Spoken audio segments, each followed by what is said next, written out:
الحمدللہ وکفا والصلاة والسلام علی عبادہ الذین اصطفی، خصوصاً علی افضل النبیین محمد الامین وعلی آلہ وصحبہ اجمعین، اما بعد فقد قال تبارک وتعالی کما ورد فی سورۃ الفرقان، اعوذ باللہ من الشیطان الرجیم، بسم اللہ الرحمن الرحیم، الذي نزل الفرقان على عبده ليكون للعالمين نذيرا، وقال تعالى كما ورد في نفس السورة ولا تطع الكافرين وجاهدهم به جهادا كبيرا، صدق الله العظيم. وعن عثمان بن عفان رضي الله تعالى عنه قال قال رسول الله صلى الله عليه وسلم خيركم من تعلم القرآن وعلمه، رواه الإمام البخاري رحمه الله. وعن عمر بن الخطاب رضي الله تعالى عنه قال رسول الله صلى الله عليه وسلم إن الله يرفع بهذا الكتاب أقواما ويضع به، رواه الإمام مسلم رحمه الله. رب اشرح لي صدري ويسر لي امري واحلل عقدة من لساني يفقهوا قولي. اللهم ربنا آتنا رشدنا واعصمنا من شرور انفسنا، اللهم ارنا الحق حقا وارزقنا اتباعه وارنا الباطل باطلا وارزقنا اجتنابه. اللهم ارحمنا بالقرآن العظيم واجعله لنا اماما ونورا ورحمة. اللهم ذكرنا منه ما نسينا وعلمنا منه ما جهلنا وارزقنا تلاوته آناء الليل وآناء النهار واجعله لنا حجة يا رب العالمين، آمين. معزز وابستگان انجمن اور محترم حاضرین اور محترم خواتین، ابھی عارف رشید نے آپ کو کہہ کر دیا ہے کہ خطاب بہت مفصل ہوگا. واقعہ بھی کچھ ایسا ہے کہ میرے پاس نوٹس جو ہیں آج کی گفتگو کے لیے وہ مفصل ہیں، لیکن چونکہ ہم کچھ لیٹ ہیں اپنے شیڈیول کے اعتبار سے، میں کوشش کروں گا کہ بات کو مختصر کروں. لیکن میرے نزدیک یہ 25واں سالانہ اجلاس جو ہے انجم خطاب القرآن کا، یہ ایک اہم ٹرننگ پوائنٹ ہے. ہم نے ایک درجے میں ہم کہہ سکتے ہیں کہ اپنے کچھ مقاصد کی تکمیل کی ہے، لیکن اگلا اور اس سے اہم تر اور مشکل تر مرحلہ اب شروع ہو رہا ہے. لہذا اس کے بارے میں اس کا سورہ کبریٰ، اس کی اہمیت، اس کی ضرورت، اس کے تقاضے، اس کے لوازم، اس کی ضروریات، میں یہ چاہتا ہوں کہ جملہ وابستگان انجمن اسے اچھی طرح سمجھ لیں. تبرکاً میں نے 2 آیتیں آپ کو سنائی ہیں اور 2 احادیث. آیتیں دونوں سورۃ الفرقان کی ہیں، ایک اس کی پہلی آیت اور دوسری آیت نمبر 52. پہلی آیت کے بارے میں صرف مجمل اشارے کروں گا، اس لیے کہ میری گفتگو کا اصل موضوع جو ہے وہ آیت نمبر 52 سے متعلق ہے. تبارک الذی نزل الفرقان علی عبدہ لیکون للعالمین نذیرا. تبارک بہت بابرکت ہے. بابرکت ہونے سے مراد ہر خیر، ہر حسن، ہر کمال، ہر جمال کا منبع ذات باری تعالی ہے. الذی نزل الفرقان علی عبدہ، جس نے نازل فرمایا بطریق تنزیل، تھوڑا تھوڑا کر کے، بمقابلہ انزال، یکدم نہیں، تھوڑا تھوڑا کر کے، علی عبدہ، اپنے بندے پر صلی اللہ علیہ وسلم۔ یہ بہت مرتبہ عرض کیا ہے، اکثر حضرات کے علم میں ہوگا کہ حضور کی جو دو نسبتیں ہیں، واشہد ان محمدًا عبدہ ورسولہ، عام خیال تو یہ ہے لوگوں کو کہ نسبت رسالت جو ہے وہ بلندتر ہے، واقعہ اس کے برعکس ہے۔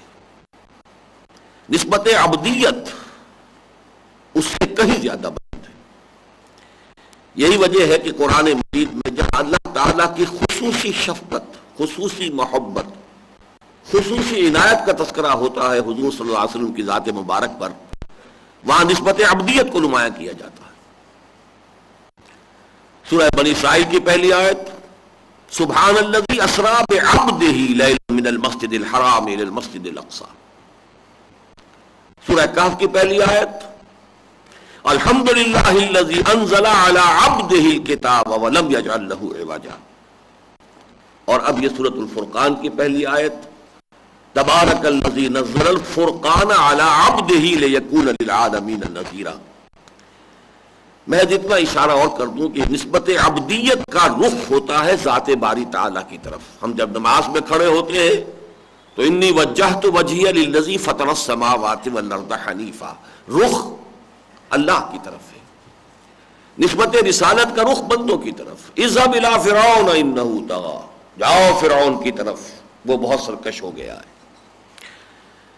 تبارک الذی نزل الفرقان، الفرقان حق و باطل میں تمیز کر دینے والی شے، صحیح اور غلط کو جدا جدا کر دینے والی شے، جائز و ناجائز میں تمیز پیدا کرنے والی شے، لیکون للعالمین نذیرا، تاکہ وہ بن جائیں تمام اقوام عالم کے لیے خبردار کرنے والے۔ عالمین جمع ہے عالم کی، اور یہ قاعدہ ہے کہ عربی زبان میں بسا اوقات ظرف کو جمع لا کر مظروف کی جمع مراد لی جاتی ہے، یعنی عالم کی تمام اقوام، ان کے لیے نذیر بنا کر بھیجے گئے محمد رسول اللہ صلی اللہ علیہ وسلم۔ یہ وہی بات ہے جو اور بھی بہت سے مقامات پر آئی ہے، وما ارسلناک الا کافۃ للناس بشیرا ونذیرا، نہیں بھیجا ہے ہم نے آپ کو اے محمد مگر پوری نوع انسانی کے لیے بشیر و نذیر بنا کر۔ اب اس سے صرف ایک نقطہ جو میں چاہتا ہوں کہ میری آج کی گفتگو سے جو براہ راست متعلق ہے وہ اخذ کر لیں۔ تمام اقوام عالم تک انذار اور تبشیر اور تبلیغ اور تذکیر کا کیا ذریعہ ہے محمد الرسول اللہ کے پاس صلی اللہ علیہ وسلم؟ وہ ذریعہ یہی ہے، آپ نے ایک امت تک ابلاغ کا حق ادا کر دیا، اسے صحیح فہم عطا کر دیا، اس کے سامنے پیش کر دیا، اور ایک نظام اجتماعی کی بھی شکل پوری دنیا کو دکھا دی۔ اب یہ امت انسٹرومنٹ ہے، یہ ذریعہ ہے حضور کی جو بعثت عامہ ہے الی کافۃ الناس، ان کے لیے، اور اسی امت کا ایک فرد میں ہوں، اسی امت کے ایک فرد آپ ہیں۔ یہ میری اور آپ کی ذمہ داری ہے۔ امت کسی ہائپوتھیٹیکل شے کا نام نہیں ہے، افراد ہی پر مشتمل ہوتی ہے، جیسے کہ علامہ اقبال نے کہا کہ افراد کے ہاتھوں میں ہے اقوام کی تقدیر، ہر فرد ہے ملت کے مقدر کا ستارہ۔ تو جب تک ہم میں سے ہر شخص کو یہ احساس نہ ہو کہ اجتماعی طور پر تو صورت یہ کہی گئی وَكَذَلِكَ جَعَلْنَاكُمْ أُمَّةً وَسَطًا لِتَكُونُوا شُهَدَاءَ عَلَى النَّاسِ وَيَكُونَ الرَّسُولُ عَلَيْكُمْ شَهِيدًا۔ تمہیں ایک درمیانی امت بنایا ہی اس لیے گیا ہے کہ ہمارے رسول محمد صلی اللہ علیہ وسلم تم پر گواہی دے دیں، اور تم گواہی دو پوری نوع انسانی پر۔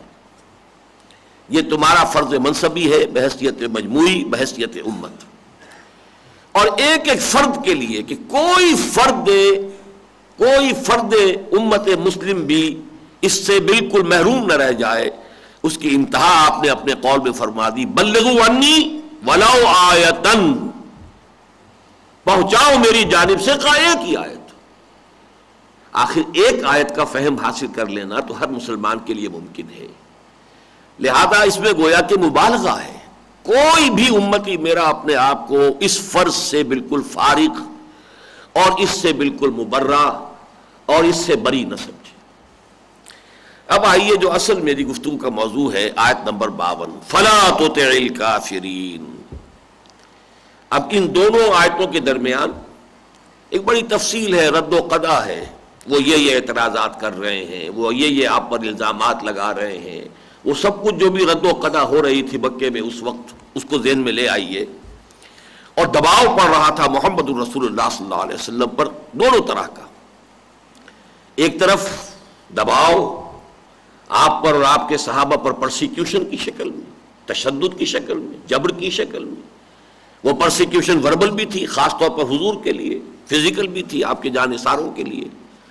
دوسری طرف کچھ ایسے بھی مووز تھے کہ کچھ لے دے کر صلح کر لیجئے، کچھ باپ اپنی منوا لیجئے، کچھ ہماری مان لیجئے۔ آخر یہ فساد تو ختم ہونا چاہیے، یہ تصادم جو ہے یہ جاری نہیں رہنا چاہیے۔ یہ دونوں کیرٹ اینڈ سٹک، یہ پالیسی چل رہی تھی اس وقت جب کہ یہ سورۃ الفرقان نازل ہوئی۔ اس لیے اس آیت کا پہلا ٹکڑا ہے فَلَا تُطِعِ الْكَافِرِينَ، تو اے محمد صلی اللہ علیہ وسلم ان کافروں کی بات ہرگز مت مانیے۔ اسی سے اندازہ ہوتا ہے کہ یہ ایک در حقیقت 6 7ویں سال میں آ کر صورتحال یہ درمیانی عرصے کی صورتیں ہیں۔ یہ سورۃ الفرقان یوں سمجھیے کہ سن 6 7 8 یہ جو ہے نبوی، ابھی ہجرت سے پہلے کے سن جو ہیں ان میں نازل ہوئی ہیں۔ تو اب وہ تشدد نے جب یہ محسوس کر لیا کہ ہم فیل ہو گئے ہیں، تشدد کے ذریعے بات نہیں بن رہی ہے، تو کوئی لالچ، کسی طرح کا کمپرومائز، وَدُّوا لَوْ تُدْهِنُوا فَيُدْهِنُونَ، یہ تو چاہتے ہیں محمد کہ آپ ذرا نرم پڑ جائیں تو یہ بھی نرم ہو جائے، لیکن اس وقت فرمایا گیا فَلَا تُطِعِ الْكَافِرِينَ، ان کی بات ہرگز نہ سنیے، دھیان ہی نہ دیجئے، وَجَاهِدْهُمْ بِهِ جِهَادًا كَبِيرًا، اور آپ جہاد کیجئے اس کے ذریعے سے، قرآن کے ذریعے سے ان کے ساتھ، ان کے خلاف، اور جہاد بھی کیسا، بہت بڑا جہاد۔ وَجَاهِدْهُمْ بِهِ جِهَادًا كَبِيرًا، اس آیت سے میں نے آج کا عنوان جو ہے اخذ کیا ہے قرآن کے ذریعے جہاد اکبر۔ البتہ اس میں نے جو تھوڑا سا فرق کیا ہے کہ آیت میں جہادًا کبیرہ ہے، میں اسے اکبر کا لفظ استعمال کر رہا ہوں، اس کی وجہ کیا ہے؟ ایک تو حدیث نبوی میرے پیش نظر ہے کہ حضور سے سوال کیا گیا ای الجہاد افضل یا رسول اللہ، تو آپ نے جواب میں ارشاد فرمایا ان تجاہد نفسک فی طاعت اللہ، تو ایک افضل جہاد جو ہے، افضل کا صیغہ باب افعل التفضیل جہاد کے لیے آیا ہے۔ اسی طریقے سے ایک دوسرا جو حدیث جو بیان ہوتی ہے وہ یہ ہے کہ جب حضور غزوہ تبوک سے واپس تشریف لا رہے تھے تو آپ نے فرمایا رجعنا من الجہاد الاصغر الى الجہاد الاکبر۔ اب آپ ذہن میں رکھیے کہ تبوک کا سفر جو ہے حضور کی پوری سیرت مطہرہ میں سب سے زیادہ نازک وقت تھا، یعنی جہاں تک خطرات کا اندیشہ ہے۔ اس کے لیے یہ کہ سلطنت روما سے ٹکراؤ شروع ہو چکا ہے، وقت کی 2 سپر پاورز میں سے ایک بڑی سپر پاور ہے، اور اس وقت تو اس کے حوصلے بھی بہت بلند ہیں، ایرانیوں پر انہیں ایک بہت بڑی فتح حال ہی میں حاصل ہوئی تھی، اس کے ساتھ ٹکراؤ۔ لیکن یہ کہ اس مخدوش اور پرخطر سفر سے واپسی پر آپ فرما رہے رجعنا من الجہاد الاصغر الى الجہاد الاکبر۔ میں اس حدیث کا مفہوم کیا ہے میں اس تفصیل میں اس وقت نہیں جاؤں گا، لیکن جہاد اکبر کا لفظ یہاں موجود ہے، اور میں نے ان 2 حدیثوں کی بنیاد پر عنوان میں لفظ استعمال کیا ہے قرآن حکیم کے ذریعے جہاد اکبر۔ اب چند باتیں صرف 2 منٹ میں۔ جہاد کے معنی جوہد سے بنا ہے، کوشش، جوہد کے معنی کوشش، جہاد کے معنی کشاکش، جب کوششیں آپس میں ٹکرائیں تو یہ کشاکش ہے۔ انگریزی میں ہم کہیں گے جوہد کے معنی ہے to strive for something, اور جہاد کے معنی ہے to struggle against something. جب بھی آپ کسی کام کے لیے محنت کرتے ہیں، اگر تو خلا ہے، کوئی مقابلے میں نہیں ہے، کوئی رکاوٹ نہیں ہے، تو یہ جوہد ہے، کوشش ہے۔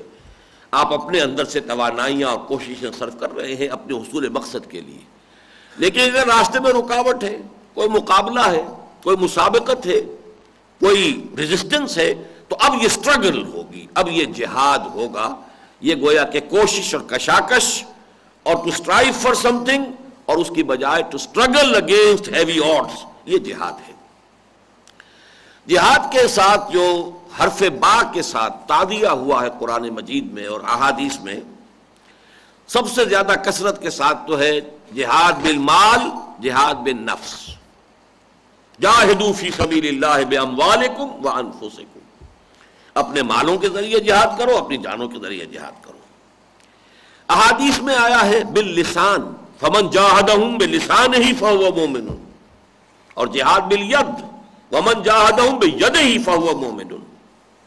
اس آیت میں آ گیا جہاد بالقرآن، فلا تطع الکافرین وجاہدہم بہ جہادا کبیرا۔ اب اس میں صرف ایک شے اور نوٹ کر لیجئے، وہ اگرچہ اس معنی میں قرآن کی اصطلاح نہیں ہے، جہاد بالسیف، جہاد بالاسلحہ، لیکن اس کے لیے اصطلاح قرآن کی ہے قتال۔ جہاد بالسیف کا لفظ اس شکل میں قرآن مجید میں یا احادیث میں نہیں آیا ہے۔ اب آئیے جہاد بالقرآن، ظاہر بات ہے کہ یہ باللسان ہے، لیکن اس میں اضافہ کیجئے بالقلم بھی ہے، اور اضافہ کیجئے اسی لسان اور قلم کا معاملہ جدید ٹیکنالوجی نے بہت آگے بڑھا دیا ہے۔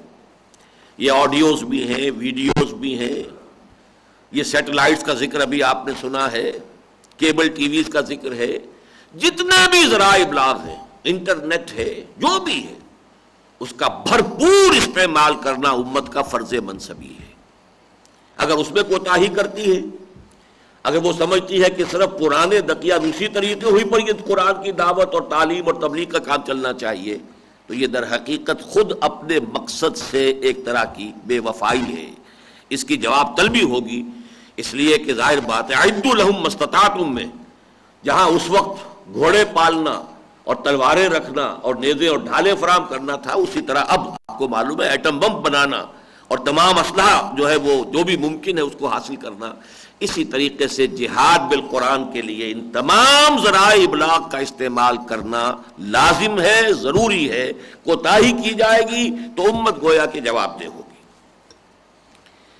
اب دیکھیے، میں صرف وہ بات عرض کر رہا ہوں کہ جو میری بڑی طویل تقاریر کا خلاصہ ہے۔ حضور صلی اللہ علیہ وسلم نے تاریخ انسانی کا عظیم ترین انقلاب برپا کیا، سب مانتے ہیں۔ ابھی حال ہی میں ایک مفصل تقریر میں کر چکا ہوں، شواہد بھی دے چکا ہوں، اس وقت اس میں جانے کی ضرورت نہیں۔ اس وقت کہنا یہ ہے کہ اگرچہ اس کے 6 مراحل، 7 مراحل، 3 مراحل مختلف انداز میں مختلف اسباب پر میں نے اس کے مختلف مراحل کو مختلف تعبیر کی ذریعے سے پیش کیا ہے، آج اسے پیش کر رہا ہوں صرف 2 ذریعے۔ انقلاب محمدی کا پہلا مرحلہ ہے اشخاص کو بدلنا، انسانوں کو بدلنا، ان کی سوچ کو بدلنا، ان کے نظریات کو بدلنا، ان کے عقائد کو بدلنا، ان کے ویلیو سٹرکچر کو بدلنا، ان کی خواہشات کو بدلنا، ان کی آرزوؤں کو بدلنا، ان کی امنگوں کو بدلنا۔ یہ انسان کا بدلنا سب سے مشکل کام ہے۔ البتہ دوسرا مرحلہ ہے یہ جو لوگ بدل گئے اور واقعتاً بدل گئے، حقیقتاً بدل گئے، ان کا باطن بدل گیا، ان کا ظاہر بدل گیا، ان کا فکر بدل گیا، ان کا عمل بدل گیا۔ اب ان کو منظم کر کے طاقت بنا کر اور نظام باطلی کے ساتھ ٹکراؤ، یہ 2 مرحلے ہیں۔ پہلا مرحلہ ہے مردان کار کی فراہمی، تربیت، تعلیم اور تزکیہ، یہ ہے اصل مرحلہ، بنیادی مرحلہ یہ ہے۔ اب جب مردان کار ہیں، منظم ہیں، تربیت یافتہ بھی ہیں، ان میں کمٹمنٹ بھی ہے، جانے بھی دینے کے لیے تیار ہیں، معتدب تعداد میں بھی ہے، اب چیلنج ہوگا، اب ٹکراؤ ہوگا، اب تصادم ہوگا۔ تو یوں سمجھئے کہ پہلے مرحلے کا سارا کام جہاد بالقرآن کے ذریعے، افراد کو کھینچنا قرآن کے ذریعے۔ میں نے بعض مواقع پر مثال دی ہے، 5ویں جماعت میں جب داخل ہوئے تھے تو سائنس کے مضمون کا پہلا تجربہ یہ تھا کہ لوہ چون، آئرن فائلنگز اور کچھ لکڑی کے برادہ، اس کو مکس کر کے دے دیا گیا، علیحدہ کرو اسے، کیسے کریں؟ میگنیٹ لے لو، اس کو پھراؤ، لوہے کے ذرات جو ہیں وہ چمٹ جائیں گے، برادہ رہ جائیں گے۔ بالکل یہی معاملہ ہے. یتلو علیہم آیاتہ یتلو علیہم آیاتہ یتلو علیہم آیاتہ، 4 جگہ پر یہ الفاظ آئے ہیں حضور کے اس اساسی منہج انقلاب کے لیے. یتلو علیہم آیاتہ ویزکیہم ویعلمہم الکتاب والحکمہ. یہ جتنے بڑے پیمانے پر ہوگا گویا کہ اتنے ہی بڑے پیمانے میں آپ کا کیچمنٹ ایریا ہے. یہ قرآن کھینچ لے گا ان لوگوں کو کہ جن کی فطرت کسی درجے میں بھی سلامتی پر برقرار، جن کی فطرتیں پرورٹ ہو چکی، مسخ ہو چکی. وہ اس برادے کے مانند ہیں کہ جن میں چمکنے کی صلاحیت نہیں ہے، چمٹ نہیں سکتا. ابو جہل نہیں چمٹا، ابو لہب نہیں چمٹا. جس کے اندر بھی کچھ سلامتی ہے فطرت، سلامتی ہے طبع، اور اس کی ڈگریز مختلف ہوں گی. جن کی بہت ہی سلیم طبع ہے وہ فوراً آ گئے، ابو بکر صدیق رضی اللہ تعالیٰ عنہ. جن کو ذرا کچھ تھوڑا بہت جو ہے ان کے ہاں کچھ پالیوشن تھی، کچھ آلودگی تھی، 6 سال لگ گئے، حضرت عمر فاروق رضی اللہ تعالیٰ عنہ. کچھ لوگوں کو اور زیادہ وقت لگ گیا. لیکن یہ کہ اصل میں کھینچنے والی شے میگنیٹ، سلیم الطبع لوگوں کو کھینچنے والا قرآن.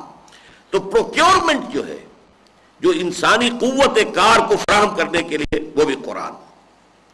پھر اس کی تعلیم اور تربیت اور تزکیہ، یہ بھی قرآن سے. یعلمہم الکتاب والحکمہ ویزکیہم.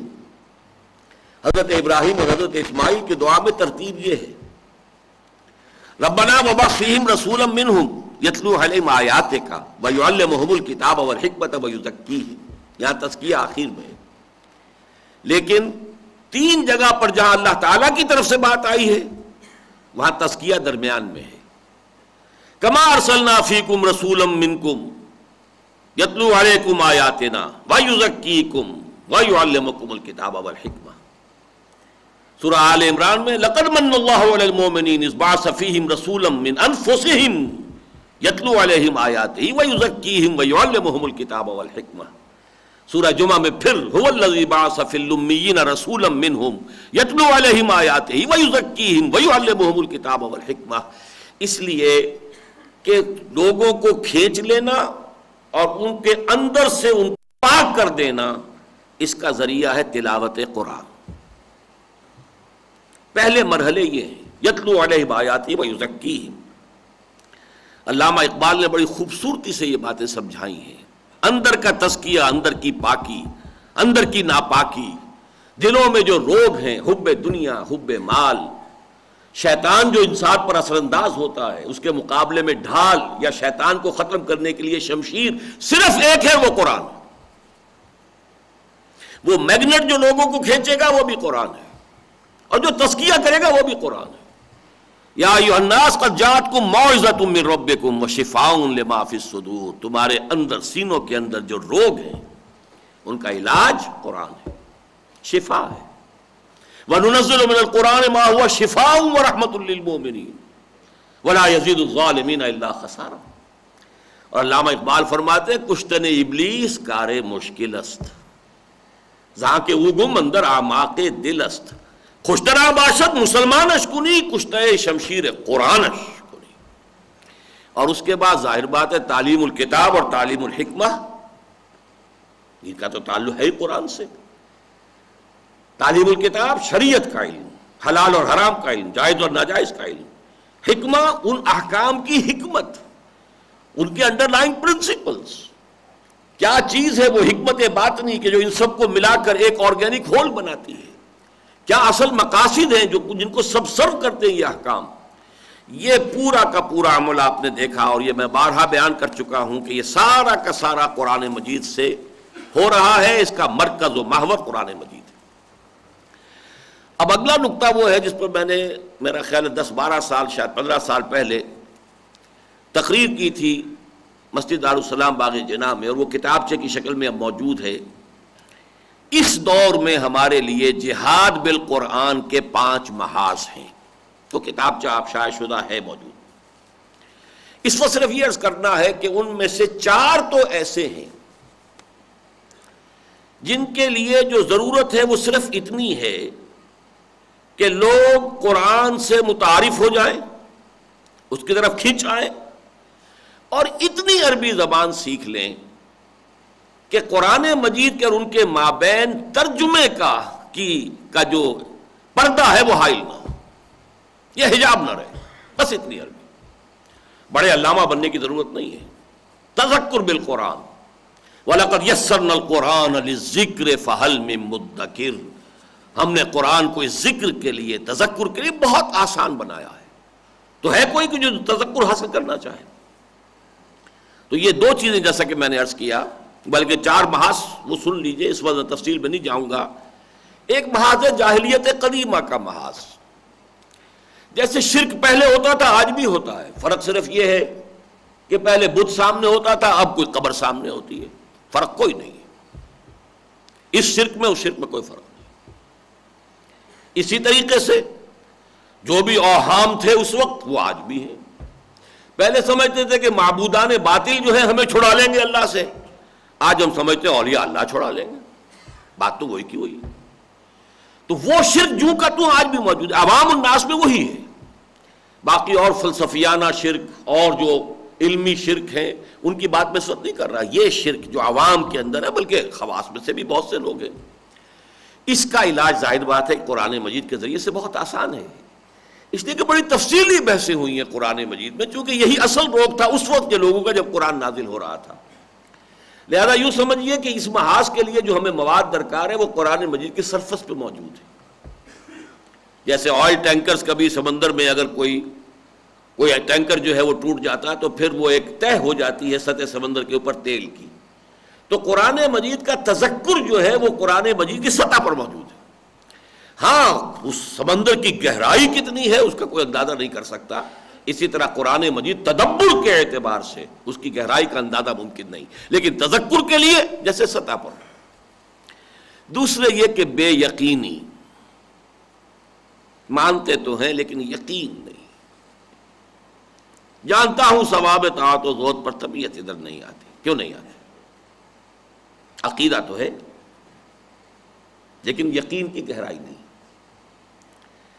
تیسرا نفس پرستی. مجھے یاد آ رہا ہے وہ کسی زمانے میں بچے کی تعلیم شروع ہوتی تھی تو تختی پر یہ شعر استاد لکھتا تھا اور بچے سے کہتا تھا اس کے اوپر قلم پھیرو. کریمہ بے بخشائے برحال ماں کہ ہستم مسیر کمند ہوا. اے اللہ میرے حال پر رحم فرمائیو کہ میں تو اپنی خواہش نفس کی کمند کے اندر جکڑا ہوا. کریمہ ببخشائے برحال ماں کہ ہستم مسیر کمند ہوا. اب اس گرفت کو ختم کرنا، میں پہلے عرض کر چکا ہوں قرآن. اسی طریقے سے افتراق، فرقہ پرستی، اس کا بھی سبب کیا ہے؟ حبل اللہ قرآن ہے، اس سے دوری اس کا اصل سبب ہے. یہ جو 4 امراض ہیں، جاہلیت قدیمہ یعنی شرک، اوہام، بدعات، بے یقینی، نفس پرستی، فرقہ بندی، ان سب کے علاج کے لیے جیسا کہ میں نے عرض کیا 2 کام ہوں بہت کافی. ایک تو عوامی درس قرآن اتنے بڑے پیمانے پر کہ لوگ متعارف ہوں، انہیں اندازہ تو ہو کہ یہ صرف کوئی ثواب کمانے والا آلہ نہیں ہے، بلکہ یہ تو واقعتاً ہمارے مسائل سے بحث کرتا ہے، کوئی ہمارے اندر کے کچھ خفیہ تاروں کو چھیڑتا بھی ہے. اس کو سن کر یا اس کو پڑھ کر کبھی ہم وجد میں بھی آتے ہیں. یہ کتاب تو واقعتاً اس قابل ہے کہ اسے سمجھا جائے، پڑھا جائے، اس پر وقت صرف کیا جائے. اور نمبر 2، اتنی عربی زبان کی تعلیم ہو جائے، اتنی کہ بیریئر نہ رہے، بلکہ صورت وہ ہو جس کو اقبال نے کہا ہے کہ تیرے ضمیر پہ جب تک نہ ہو نزول کتاب، گرہ کشا ہے نہ راضی نہ صاحب کشاف. نزول ہو رہا، اور ضمیر سے مراد کیا ہے؟ ضمیر چھپی ہوئی شے کو کہتے ہیں. ضمیر میری شخصیت کے 2 رخ وہ ہیں جنہیں ہم کہتے ہیں ہماری باطنی شخصیت، ذہن اور قلب. ذہن اور قلب پر جب تک براہ راست ترشح نہیں ہوگا قرآن کا. یہ ترجمہ جب ہم پڑھتے ہیں تو ترجمے سے تو متن سے ہٹ گئے. اب آپ کا متن سے تعلق کٹ گیا، اب آپ ترجمہ دیکھ رہے ہیں. پھر یہ کہ کہیں لکھا ہوگا یہ صفحہ، یہ 4 نمبر ہے، 4 نمبر کا حاشیہ آپ نے کہیں دیکھا، پھر کوئی تفسیر پڑھی، وہ تسلسل نہیں رہا. اب قرآن آپ کو انسپائر نہیں کر سکے گا. معلومات کچھ ہو جائیں گی، آپ کے ذہن میں جمع ہو جائیں گی، اس آیت میں یہ مضمون آیا ہے، اس کا یہ پس منظر ہے، اس کا یہ شان نزول ہے، اس کا یہ سورہ ہے، اس کا یہ، لیکن وہ جو اندر سے آپ کے تاروں کو چھیڑ کر آپ کو موٹیویٹ کر سکے وہ نہیں ہوگا۔ اس کے لیے لازم ہے اتنا علم کہ قرآن براہ راست نازل ہو۔ یہ اگر 2 مرحلے ہو جائیں تو پہلے 4 محاذوں کے لیے کفایت کرتی ہے، لیکن 5واں محاذ ہے ہارڈ نٹ ٹو کریک،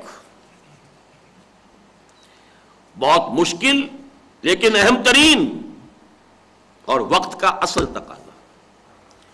وہ 5واں محاذ ہے جاہلیت جدیدہ کا استحصال، مادیت، الحاد، بے خدا فلسفہ، سائنس کے گرد جو لپٹ گئی ہے، الحاد کی سطح جو اس کے اوپر لپٹی ہوئی ہے، ان کا استحصال، یہ فلسفہ، یہ فکر، یہ سوچ، یہ نظریات، جس نے کہ انسان کو خالصتاً مادہ پرستی میں غرق کر دیا۔ خو گرے پے کرے محسوس تھی انسان کی نظر، مانتا پھر کوئی اندیکھے خدا کو کیوں کر۔ یہ در حقیقت میرا جو کتاب چاہ اسلام کی نشأت ثانیہ، اس کا سارا تھیم یہی ہے کہ اس عالمی تہذیب کا جو اصل میں خلاصہ نکالیں گے کہ اس کا فکر کیا ہے۔ ویسے تو بے شمار فلسفے پیدا ہوئے، ازم کے نام سے میٹیریلزم اور امپیریسزم اور لاجیکل پازیٹیوزم، اور بڑھاتے چلے جائیے کتنے بنیں گے، لیکن ان سب کا لب لباب کیا ہے؟ سوائے ایک آئیڈیالزم کے، اسے علیحدہ رکھ دیجئے، تو باقی جتنے ازم ہیں ان کا حاصل یہ ہے کہ جو چیزیں دیکھی جا سکتی ہوں، سنی جا سکتی ہوں، جو ہمارے حواس کی گرفت میں ہوں، اصل اہمیت ان کی ہے۔ جو چیزیں ہمارے حواس سے باہر ہیں، ہوں گی، شاید ہوں، یقین سے تو ہم نہیں کہہ سکتے کہ ہے، لہذا اس کی طرف توجہ نہ کرو۔ کوئی مانتا ہے تو مان لے، لیکن اصل شے یہ ہے، اصل حقیقت اللہ کی نہیں، کائنات کی ہے۔ اصل حقیقت جسم اور مادے کی ہے، روح کی نہیں۔ روح کس بلا کا نام ہے پتہ ہی نہیں، کسی ایکسپیریمنٹیشن میں آئی نہیں، کسی طریقے سے اس کو ہم ویریفائی نہیں کر سکتے۔ اسی طرح اللہ کا معاملہ ہے، اسی طرح حیات بعد الممات، کیا پتہ، شاید ہو لیکن کیا پتہ۔ یہ ہے اصل۔ تو جو اب نتیجہ کیا نکلا؟ سائنس تو اگرچہ کہتی یہ ہے کہ عدم اقرار عدم انکار، نہ ہم انکار کرتے ہیں نہ ہم اقرار کرتے ہیں، بھئی ہمارے دائرے سے باہر ہے، اللہ اللہ کا ایسا، لیکن اس کا ریزلٹنٹ جو ایفیکٹ ہوا وہ تو یہ ہے کہ ان چیزوں سے توجہ ہٹ گئی۔ اس فکر اور فلسفے کا جب تک قرآن کے ذریعے سے ابطال نہیں ہوگا، اور یہ ڈان جو بہہ رہا ہے تقریباً 3 صدیوں سے خاص رخ پر، اگر اس کا رخ موڑا نہیں جائے گا تو احیاء اسلام، غلبہ دین، اسلام کی نشأت ثانیہ، اس کا خواب شرمندہ تعبیر نہیں ہو سکتا۔ یہ ہے اصل میں وہ فکر، وہ سوچ۔ اب میں ذرا چاہتا ہوں جن حضرات کے پاس یہ 25 سالہ رپورٹ ہے وہ اس کا صفحہ 13 نکال لیں۔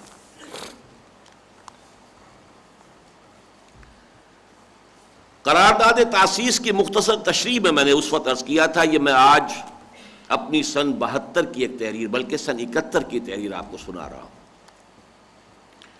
انجمن کے اس موقف کا مفصل استدلالی پس منظر تو ڈاکٹر اسرار احمد صاحب کی اس تحریر ہی کے مطالعے سے سمجھا جا سکتا ہے، جو اب اسلام کی نشأت ثانیہ کرنے کا اصل کام نامی کتابچے کی صورت میں مطبوعہ موجود ہے۔ تاہم اجمالاً یہ کہا جا سکتا ہے کہ نمبر 1، ہمارے موجودہ دینی انحطاط کا اصل سبب یہ ہے کہ مغرب کی بے خدا سائنس اور یورپ کے ملحدانہ فلسفہ و فکر نے بحیثیت مجموعی پوری امت کے ایمان کی جڑوں کو ہلا ڈالا ہے اور خرمن یقین کو جلا کر راکھ کر دیا ہے۔ اور اب صورت واقعہ یہ ہے کہ عوام الناس کے دل و دماغ میں بالعموم اور جدید تعلیم یافتہ لوگوں کے قلوب و اذہان میں بالخصوص خدا اور آخرت اور وحی و نبوت ایسے اساسی معتقدات تک کے لیے کوئی جگہ باقی نہیں رہی۔ نمبر 2، اندری حالات اسلام کی نشأت ثانیہ اور غلبہ دین حق کی لازمی شرط، پری ریکویزٹ، تجدید ایمان ہے، اور قصر اسلام کی تعمیر نو کے لیے ایمان کی ان بنیادوں کی اثر نو تعمیر ناگزیر ہے جو صرف مزمحل ہی نہیں منہدم ہو چکی۔ گویا یہ عمارت صرف جزوی مرمت اور سطحی لیپا پوتی کی نہیں بلکہ بنیاد سے تعمیر جدید کی محتاج ہے۔ نمبر 3، تجدید ایمان کی اس مہم میں اولین اہمیت معاشرے کے اس فہیم عنصر انٹیلیجنسیا اور ذہین اقلیت انٹلیکچوئل مائنورٹی کو حاصل ہے جو از خود معاشرے کی ذہنی و فکری قیادت کے منصب پر فائز ہے اور جسے جسد ملت میں وہی مقام حاصل ہے جو ایک فرد نوع بشر کے جسم میں اس کے دماغ برین کو حاصل ہوتا ہے. اسی لیے اس کے لیے اصطلاح ایک اور بھی ہے، brain trust of the society. Number 4، اس طبقے کے قلوب و اذہان میں ایمان کی تخم ریزی اور آبیاری کے لیے لازم ہے کہ خالصتاً قرآن حکیم کی بنیاد پر اس کی ہدایت و رہنمائی کی روشنی میں ایک ایسی زبردست علمی تحریک برپا ہو جو ایک طرف وقت کی اعلیٰ ترین علمی سطح پر ملحدانہ افکار و نظریات کا مؤثر اور مدلل ابطال کرے، دوسری جانب ٹھوس علمی استدلال کی مدد سے حقائق ایمانی کا واضح اثبات کرے تاکہ یقین اور اذعان کی کیفیت پیدا ہو، اور تیسری طرف ثابت شدہ سائنسی حقائق اور حقیقت کائنات و انسان کے بارے میں قرآن حکیم کے نقطہ نظر میں ایسی تطبیق پیدا کرے جس سے قلوب مطمئن ہو سکے. نمبر 5، اس کے لیے لازم ہے کہ کچھ ایسے نوجوان جو بیک وقت ذہین اور باصلاحیت بھی ہوں اور باہمت اور صاحب عزیمت بھی، اور جنہیں اللہ تعالیٰ اپنی کتاب عزیز پر خالص ذاتی نوعیت کا ایمان و یقین عطا فرما دے، اپنی پوری زندگی کو تعلم و تعلیم قرآن کے لیے وقف کر دیں اور اس کتاب حکیم کے فلسفہ و حکمت کی تحصیل اور نشر و اشاعت کے سوا زندگی میں ان کا مقصود و مطلوب اور کچھ نہ رہے. نمبر 6، اور اس کے لیے ضروری ہے، اب دیکھیے ہم اوپر سے نیچے کی طرف آ رہے ہیں، اب ڈاؤن ٹو دی گراؤنڈ. اس کے لیے کیا ضروری ہے کہ پہلے قرآن مجید کے پڑھنے پڑھانے اور عربی زبان سیکھنے سکھانے کی ایک عام تحریک برپا کی جائے اور علوم قرآنی کی عمومی نشر و اشاعت کا ایک وسیع پیمانے پر اہتمام ہو تاکہ عوام کی توجہات قرآن حکیم کی جانب منعطف ہوں، ذہنوں میں اس کی عظمت کا نقش قائم ہو، دلوں میں اس کی محبت جاگزیں ہو اور اس کی جانب ایک عام التفات پیدا ہو جائے. اسی سے توقع کی جا سکتی ہے کہ بہت سے ذہین اور اعلیٰ صلاحیتیں رکھنے والے نوجوان بھی اس سے متعارف ہوں گے، اور ان میں سے کچھ تعداد ایسے نوجوانوں کی بھی نکل آئے گی جو اس کی قدر و قیمت سے اس درجے آگاہ ہو جائیں کہ پوری زندگی اس کے علم و حکمت کی تحصیل اور نشر و اشاعت کے لیے وقف کر دیں. چنانچہ انہی مقاصد کے لیے مرکزی انجمن خدام القرآن لاہور کا قیام عمل میں آیا ہے. اب یہ جو آخری پیرا میں نے ابھی پڑھا ہے، در حقیقت اسی کے حوالے سے میں نے کہا ہے کہ اب تک جو ہم نے کام کیا 25 برس، وہ در حقیقت یہ ہے، وہ ابتدائی مراحل، ابتدائی پری ریکویزٹس کو پورا کرنے کے لیے 25 سال کی محنت ہے کہ جس میں ہم نے کوئی خدمت کی ہے، کچھ کام کیا ہے، اس کے نتائج برآمد ہوئے ہیں. اب ہم اصل میں اس تھریش ہولڈ پر آئے ہیں کہ جہاں سے اس اصل مقصد کی طرف پیش رفت ہونی ہے اور پیش قدمی ہونی ہے، جس کو میں نے کہا کہ یہ اب ٹرننگ پوائنٹ ہے در حقیقت یہ ہماری اس انجمن کی تاریخ میں. انجمن خدام القرآن یا انجمن ہائے خدام القرآن اور قرآن اکیڈمی یا قرآن اکیڈمیز، اب الحمدللہ مجھے یہ سنگولر کے ساتھ یہ پلورلز بھی جو ہیں استعمال کرنے پڑ رہے ہیں، یہ اللہ کا فضل ہے. آپ نے اندازہ کر لیا کہ بہرحال 3 اکیڈمیز وجود میں آ چکی ہیں، 2 قرآن کالج وجود میں آ چکے ہیں، انجمنیں 6 وجود میں آ چکی ہیں، 6 ہے بلکہ 7، اب 7ویں کی خبر آئی ہے کہ سرگودا میں بن گئی ہے. اس کا جو بھی کام اب تک ہوا ہے، جیسا کہ میں نے اس کی اصلاً تو یہ کام تھا جو اب شروع ہو رہا ہے.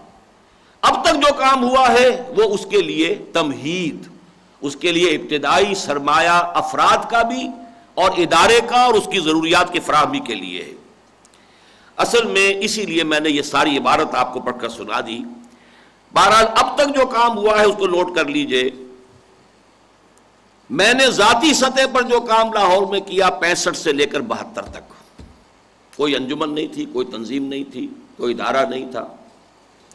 اور پھر انجمن میں جو کام کیا 1972 سے لے کر 1997 تک، اس کے میں چند ہائی لائٹس مین پوائنٹس آپ کے سامنے رکھ رہا ہوں.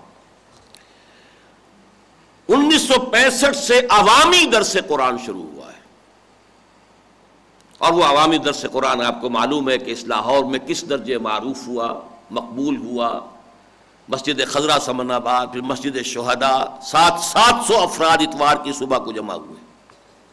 جس سے وہ توجہ منعطف ہوئی کہ قرآن ایک انٹروڈکشن ہوا.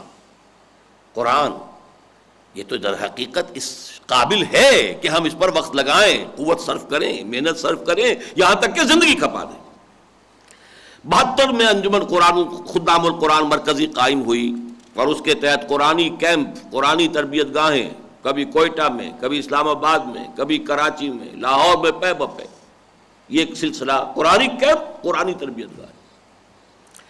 77 میں اکیڈمی قائم ہوئی. 76 میں اس کا سنگ بنیاد رکھا گیا. ہمیں یہ پلاٹ ہبہ کیا تھا بھائی شیخ محمد عقیل صاحب نے، وہ چونکہ ان کا آپریشن ہوا ہے.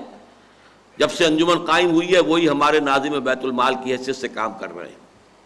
بہرحال آج وہ یہاں نہیں ہے. دعا کیجیے اللہ تعالیٰ آپریشن کامیاب کرے اور ان کی بینائی میں جو بھی ذوق پیدا ہو چکا ہے وہ مستعین ہو جائے.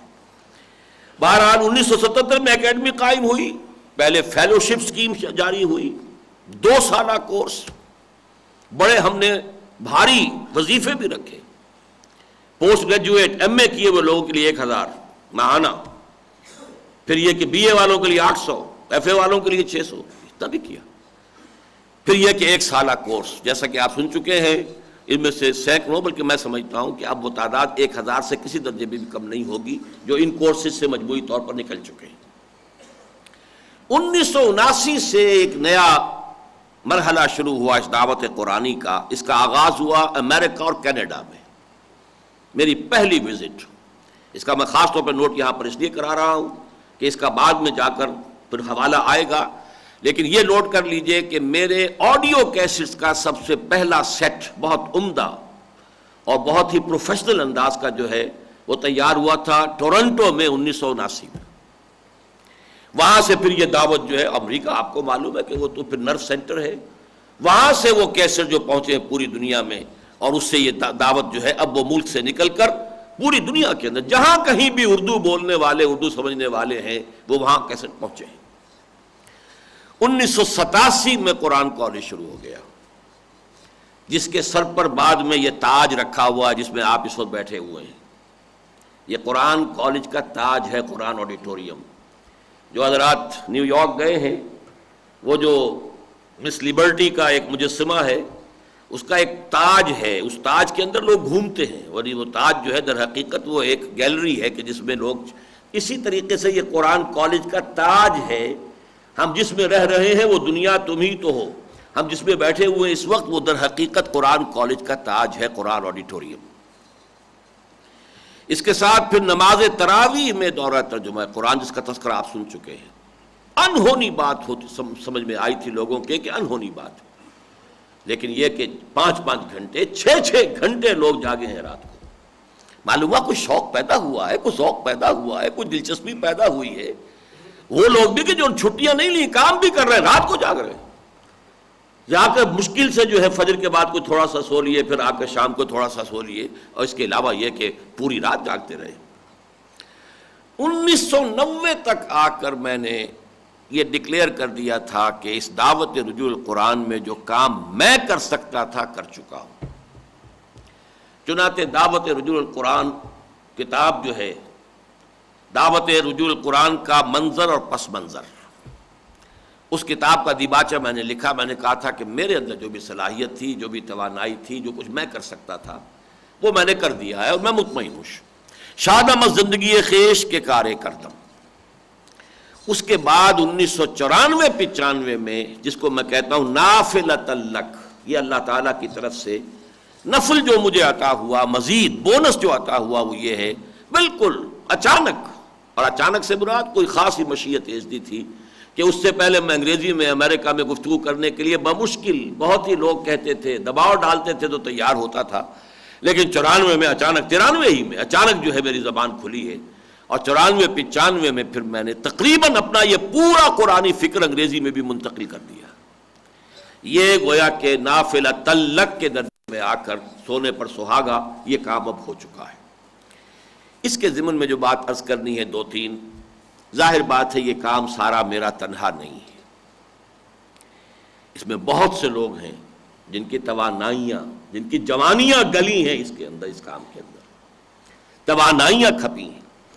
جیسے کہ سورہ کہف میں آتا ہے فَاعِینُونِی بِقُوَّةٍ، میری مدد کرو قوت کے ساتھ، قوت کار کے ساتھ. تو میرے اصل معاون، اصل مددگار، اصل ساتھی تو وہی ہے کہ جنہوں نے وقت لگایا ہے، اپنی جوانیاں اس کام کے لیے وقف کی ہیں، اس کو اپنا اصل جو ہے زندگی کا کیریئر بنایا ہے. اسی کو سمجھیے کہ یہ سمجھا ہے کہ اصل شے یہی ہے جس کے لیے ایک انسان زندہ رہے. اور پھر معاونین جنہوں نے مالی تعاون کیا، یقیناً اس کے بغیر بھی پھر یہ چیزیں حاصل نہیں ہو سکتی تھی. ان کا حصہ ہے، اللہ تعالیٰ ان کے انفاق کو جو ہے، یہ عزیزم عارف رشید نے جو کہا ہے کہ 6-7 کروڑ، بہت غلط بات انہوں نے کہی ہے. وہ تو ہمارا صرف جو قرآن اکیڈمی کا پلاٹ ہے وہ اب جو ہے کم سے کم 1-1.5 کروڑ کا ہے، اور یہ عمارت، یہ تو یہ سمجھیے 10-12-20 کروڑ کے کم سے کم کا معاملہ اب یہ نہیں ہے سرچ کا قرآن اکیڈمی اور قرآن انجمن کا تو یہ معاملہ. لیکن یہ کہ بہرحال یہ سب اللہ کا فضل ہے، اور اتنا بڑا کرم ہے اللہ کا کہ میں پورے اطمینان کے ساتھ قسم کھا کر کہہ سکتا ہوں 1 پیسہ کسی حکومتی تعاون کا نہیں آیا، کسی صدر کا، کسی وزیر اعظم کا، کسی کا، نہ باہر سے کسی عرب شیخ کا آیا ہے، نہ کسی اور حکومت کا آیا. پورے اطمینان سے کہتا ہوں. ظاہر بات ہے جنہوں نے تعاون کیا ہے اللہ تعالیٰ ان کو اجر عطا فرمائے، ان کے اس انفاق کو قبول فرمائے، اور میں بھی ان کا شکریہ ادا کرتا ہوں. لیکن اس کا جو نتیجہ نکلا ہے وہ کیا ہے؟ الحمدللہ کہ اب یہ چرچا بہت ہو گیا ہے، اب بہت سے ادارے وجود میں آ رہے ہیں. یہ یوں ہی نہیں ہو گیا، اچانک نہیں ہو گیا. قرآن انسٹیٹیوٹ لاہور میں قائم ہوا ہے، بڑے شاندار طریقے پر ہوا ہے. اور یہ کہ واقعتاً وہ عربی کلاسز، درس قرآن، اس کا کام بڑے پیمانے پر ہو رہا ہے، اور دوسرے شہروں میں بھی یہ کام ہو رہے ہیں. بہت سے ادارے جو ہیں اب اس کے اندر ایکٹیو ہو چکے ہیں. لیکن اس توجہ کا انعطاف ہوا کس طور سے؟ اس حوالے سے میں چاہتا ہوں کہ یہ جو قرآن انسٹیٹیوٹ لاہور میں اب قائم ہوا ہے اور کام کر رہا ہے، تو ڈاکٹر راشد رندھاوا صاحب جو اس کی روح رواں ہیں اور یوں سمجھیے اس کے مؤسس ہیں، چونکہ وہ میرے معالج بھی ہیں، کارڈیولوجسٹ ہیں، میں بلڈ پریشر کا مریض ہوں، تو وقتاً فوقتاً جاتا رہتا ہوں ان کی لیبارٹری سے کچھ اپنا بلڈ ٹیسٹ وغیرہ بھی کراتا ہوں. ایک دفعہ میں نے کہا کہ ڈاکٹر صاحب آپ پیسے کچھ لے لیا کریں کم سے کم ان ٹیسٹ کے، میری طبیعت پر بہت بوجھ رہتا ہے. ان کے آنکھوں میں آنسو آ گئے، بہے تو نہیں، آنکھوں کے اندر رہے لیکن نظر آ رہے تھے. ان کا ڈاکٹر صاحب آپ کو اندازہ نہیں ہے کہ آپ کا کتنا بڑا احسان ہے ہم پر کہ یہ سارا کام جو ہم کر رہے ہیں کبھی بھی توجہ نہ ہوتی اگر آپ نے اس کام کا آغاز نہ کیا ہوتا. اہل حدیث تھے، اہل حدیث کی ساری پہنچ حدیث کے درس تک ہوتی ہے، درس حدیث، دارالعلوم، قرآن سے تو کوئی توجہ نہیں ہوتی. اسی طریقے سے جو دینی اور مدارس ہمارے حنفی ہیں ان کی ساری سوچ اور ساری گفتگو جو ہے وہ فقہ سے ہوتی ہے، اصول فقہ سے ہوتی ہے. قرآن تو مارجنل ہے، اس کی کوئی حیثیت نہیں. عوامی درس قرآن کا لفظ 1920 میں استعمال کیا شیخ الہند رحمۃ اللہ علیہ نے، عوامی درس قرآن. لیکن اس کا اگر اطلاق ہو سکتا ہے تو وہ ہماری ان مجالس قرآن پر ہو سکتا ہے، باقی کسی اور ان کے اپنے حلقے کے عالم دین نے بھی اس معاملے میں کوئی پیش رفت نہیں کی. بلکہ یہاں 1-2 مرتبہ کوششیں ہوئیں اور فیل ہو گئیں. یہ نہیں کہ ان کی علم کی کمی تھی. مولانا محمد مالک رحمۃ اللہ علیہ بہت بڑے عالم، عربی زبان کے بہت بڑے فاضل، مولانا ادریس احمد کے بیٹے، درس شروع کیا مسجد شہداء میں، ناکام ہو گئے. کیوں؟ وجہ صرف ایک ہے کہ چونکہ ان کی تعلیم ہے ساری اپنے اس قدیم انداز کی، اور آج جو آدمی ہے اس کا ذہن کا سانچہ ہی کچھ اور ہے، وہ کچھ اور اصطلاحات میں بات سمجھ سکتا ہے، ان قدیم اصطلاحات سے اس کے بات پلے نہیں پڑتی، ابلاغ نہیں ہوتا. تو گیپ ہے، گیپ آف کمیونیکیشن ہے. ورنہ علم کے پہاڑ وہ ہیں، علم کے تربیلا ڈیم وہ ہیں، لیکن تربیلا ڈیم کے اندر کھڑا ہوا پانی بیکار ہے جب تک کہ وہ واٹر چینلز اور واٹر کورسز کے ذریعے سے ہو کر اور وہ راجباہوں کے ذریعے سے ہو کر زمین پر نہ پہنچ جائے. تربیلا ڈیم میں کھڑا کیا کرے گا؟ تو تربیلا ڈیمز ہیں یہ، اس میں کوئی شک نہیں، لیکن کمیونیکیشن نہیں ہے. بس اتنا ہی ہے کہ اللہ تعالیٰ کا فضل و کرم، میں چونکہ ان میں سے تھا، جدید تعلیم یافتہ طبقے میں سے تھا، تو بات جو ہے اس کے ابلاغ کا اللہ تعالیٰ نے وہ خصوصی جو ہے ملکہ عطا فرمایا ہے. ورنہ وہ یہاں درس کے حلقہ کوئی بھی کئی کوششیں ہوئی ہیں، ناکام ہوئی. لیکن یہ کہ اب کچھ تو خدمتی ادارے بھی قائم ہو گئے ہیں واقعتاً.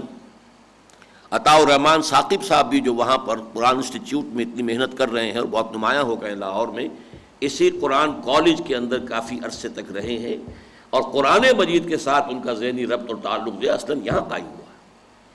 بہرحال وہ تو جو شخص بھی کرے گا وہ اپنا اجر و ثواب اپنا اللہ تعالیٰ کے ہاں پائے گا۔ میں صرف بتا رہا ہوں کہ الحمدللہ یہ ہماری کوششوں کا نتیجہ یہ ہے کہ اب مارکیٹ میں ڈیمانڈ پیدا ہوئی ہے، اور آپ کو معلوم ہے جہاں ڈیمانڈ ہوگی سپلائی ہوگی۔ اس کا ایک نیگیٹو نتیجہ یہ بھی نکل رہا ہے، کچھ بڑے ہی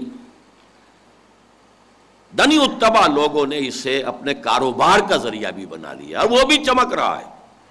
یعنی یوں سمجھیے کہ چونکہ اس وقت جو ہے سب سے بڑا جو بزنس اس وقت چل رہا ہے ہمارے ملک میں، جس میں گھاٹے کا سوال نہیں، وہ ایجوکیشن ہے۔ اسکول کھولیے، اونچی سے اونچی فیس رکھیے، ذرا سی ٹیپ ٹاپ ہو، اللہ اللہ اور خیر صلی اللہ، اور آپ کے لیے مسلسل جو ہے آمدنی کا ذریعہ ہے۔ اب چونکہ دین کے اس پہلو کی بھی کچھ نہ کچھ پیاس پیدا ہو گئی ہے، لہذا اس کو بھی کچھ لوگ ایکسپلائٹ کر رہے ہیں۔ بہرحال اگر ان کے ذریعے سے بھی کوئی خیر کسی کو پہنچ جائے تو اللہ تعالیٰ جو ہے ان کی اگر کوئی نیت اس میں خراب ہے تو اللہ تعالیٰ ان کو معاف فرمائے۔ لیکن اصل مسئلہ یہ ہے، یہ کام کافی نہیں ہے۔ دیکھیے میں ایک ایسی بات آپ کے سامنے کہہ رہا ہوں جس سے کوئی شخص انکار نہیں کر سکے گا۔ اگر صرف عربی زبان کی واقفیت اور قرآن کو براہ راست پڑھ لینا کفایت کرتا تو یہ پورا عالم عرب جو ہے یہ ان غلط راہوں پر کیوں چل رہا ہے؟ کہیں اسلام ہے وہاں؟ عربی ان کی مادری زبان، اوڑھنا بچھونا، انہیں تو ترجمے کا بھی کوئی بیریئر نہیں ہے۔ میں نے عرض کیا یہ کام صرف 4 چیزیں وہ جو میں نے گنوا دی ہیں، وہ 4 محاذ جو ہیں وہ واقعتاً جاہلیت قدیمہ آپ کو وہاں بہت کم ملے گی، بہت شاذ ملے گی۔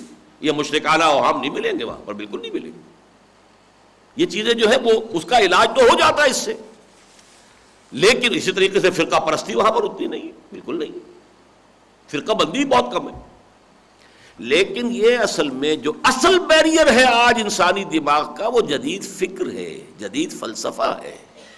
گلا تو گھونٹ دیا اہل مدرسہ نے تیرا، کہاں سے آئے صدا لا الہ الا اللہ؟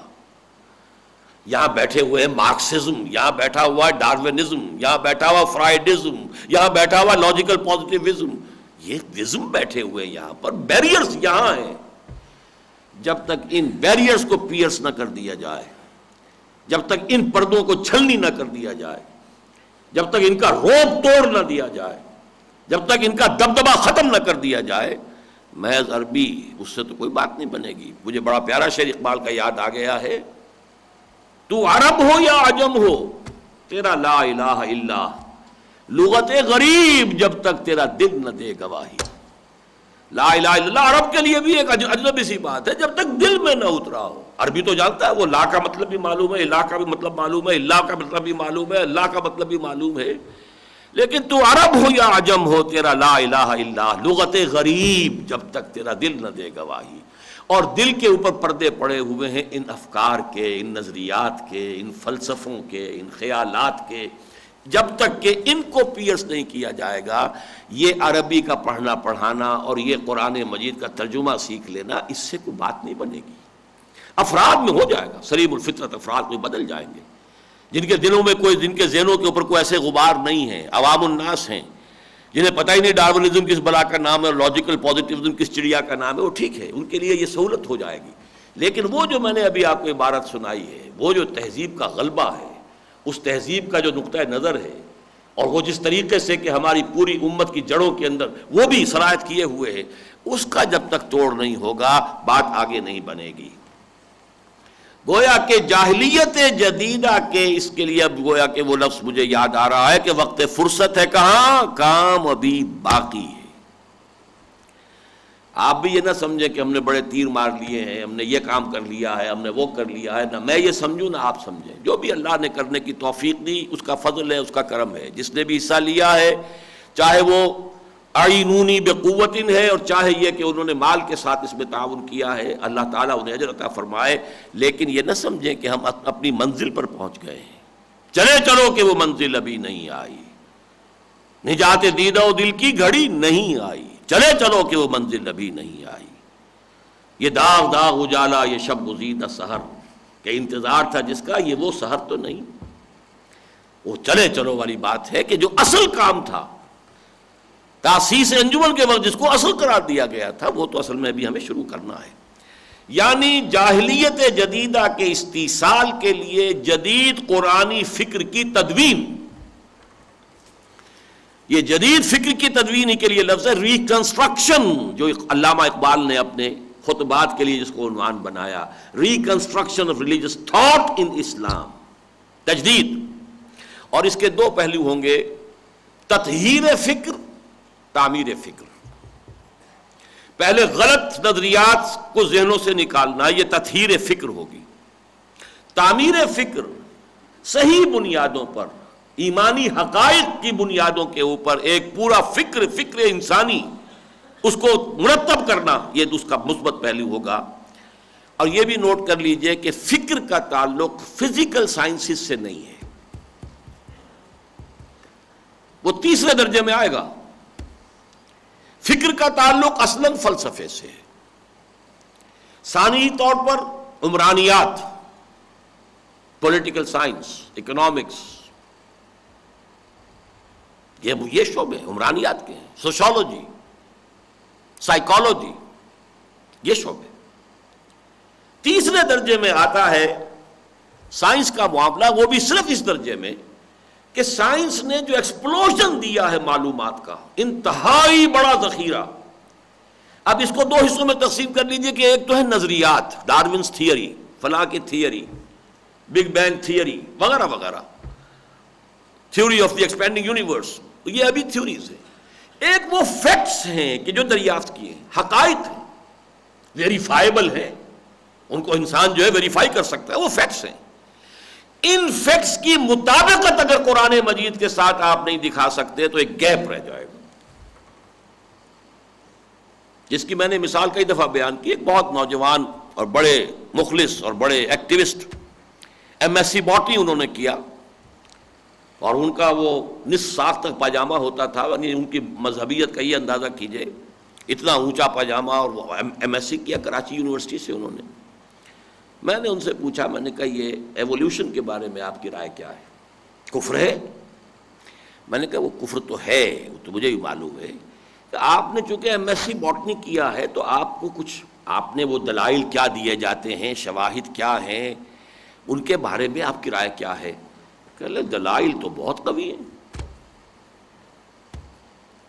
اس کو میں کہتا ہوں سپلٹ پرسنالٹی، دل میں چور ہے. حقائق تو کچھ اور ہیں، ہم کچھ اور ماننے پر مجبور ہیں. جب تک یہ سپلٹ پرسنالٹیز جو ہیں یہ باقی رہیں گی، دین کا کام نہیں ہوگا. وہ کام جو ہمیں مطلوب ہے، نشأت ثانیہ، وہ کام غلبہ دین، دین کا ایک نظام زندگی کی حیثیت سے عملاً قیام، یہ نہیں ہوگا. پوری طریقے سے ایک انٹیگریٹڈ پرسنالٹیز، ان کا ذہن، ان کا فکر، ان کی سوچ، ان کا عقیدہ، ان کا علم یکجا ہو جائے، جب تک یہ نہیں ہوگا اس مرحلے کی طرف پیش رفت نہیں ہوگی. اس کے ساتھ ایک اور بات بھی آپ کو بتا دوں، یہ میری اسی بات کے شواہد کے طور پر سمجھ لیجئے. اس وقت پوری دنیا میں جو ریوائولسٹ موومنٹس ہیں، وہ اخوان ہوں، جماعت اسلامی ہو، کوئی اور ہوں، ہمارے ہاں بھی مسئلہ ہے، افغان مجاہدین میں بھی جو ان کے سرکردہ لیڈرز تھے، آپ دیکھیں گے وہ انجینئرز ہیں، ڈاکٹرز ہیں، سائنسدان. کیا وجہ؟ وجہ یہ ہے کہ سائنس کا نظریاتی سطح پر کوئی تصادم نہیں آتا. سائنس جس نے پڑھی، ڈاکٹری پڑھی، نظریے سے کیا تصادم ہے اس کا؟ پیتھولوجی پڑھ رہا ہے، اناٹمی پڑھ رہا ہے، پھر میڈیسن پڑھ رہا ہے، فارمیکولوجی پڑھ رہا ہے، اس کا نظریات سے کوئی تعلق نہیں. انجینئرنگ پڑھی ہے، نظریات سے کوئی تعلق نہیں. وہ تو در حقیقت فنون ہے، ان کو علم کہنا ہی نہیں چاہیے، فنون ہے. تو فنون کا کوئی ٹکراؤ نظریاتی سطح پر ہے ہی نہیں، لہذا انہیں وہ امتحان پیش ہی نہیں آیا. مولانا اصلاحی صاحب کا ایک جملہ مجھے یاد آ گیا ہے. وہ کہا کرتے تھے کہ اس نظام تعلیم سے تعلیم حاصل کرنے کے بعد بھی جس کے دل میں کوئی ایمان کی رمق باقی رہ گئی، وہ یا تو فرشتہ ہے یا بالکل کودن ہے، کودن ہے کہ اسے پتہ ہی نہیں چلا میں نے پڑھا کیا ہے. اس کے 14 طبق روشن ہوتے، ہسٹری پڑھنے والے کا، لٹریچر پڑھنے والے کا، پولیٹیکل سائنس پڑھنے والے کا، اکنامکس پڑھنے والے کا. یہاں وہ نظریاتی تصادم آتا ہے، سوشولوجی کا، سائیکالوجی کا، بہت بڑا شعبہ سائیکالوجی. اب فزکس میں کہاں تصادم آ جائے گا، کیمسٹری میں کہاں تصادم آ جائے گا. یہ وجہ ہے کہ ان کو اس سخت شدید امتحان سے گزرنا نہیں ہوا. لہذا وہ جو بھی موروثی عقائد تھے، کو دل کے اندر بیٹھی بھی کچھ باتیں تھیں کبھی کی، بس اسی کے اوپر وہ گاڑی چل پڑتی ہے آرام سے. باقی جو اس کوچے میں گیا وہاں سروائیول ریٹ بہت کم ہے، بہت کم ہے، بہت کم. جب تک اس کو ریورس نہیں کریں گے انسانی معاشرہ بحیثیت مجموعی اثر پذیر نہیں ہوگا. تو نمبر 1 کام تو ہمارے سامنے ہے ایک نئے اسلامی فکر کی تعمیر، یعنی تطہیر فکر اور تعمیر فکر.